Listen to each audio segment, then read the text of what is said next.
انسان کی زندگی آزمائشوں سے بری ہوئی ہے، کبھی تنگی، کبھی دکھ، کبھی بیماری، کبھی رشتوں کے دکھ اور کبھی رزق کی کمی۔ ایسے وقت میں دل ٹوٹ جاتا ہے، حوصلے جواب دینے لگتے ہیں، مگر اسلام ہمیں ایک ایسا ہتھیار دیتا ہے جو ہر مشکل میں آسان بنا دیتا ہے۔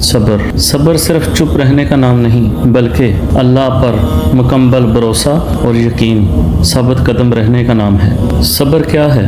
صبر کا مطلب مصیبت میں اللہ سے شکوہ نہ کرنا، گناہوں سے خود کو روکنا، اللہ کے فیصلے پر راضی رہنا۔ اللہ کریم قرآن پاک میں کیا فرماتا ہے؟ بے شک اللہ صبر کرنے والوں کے ساتھ۔ یہ آیت ہمیں یقین دلاتی ہے کہ جب ہم صبر کرتے ہیں تو ہم اکیلے نہیں ہوتے، اللہ ہمارے ساتھ ہوتا ہے۔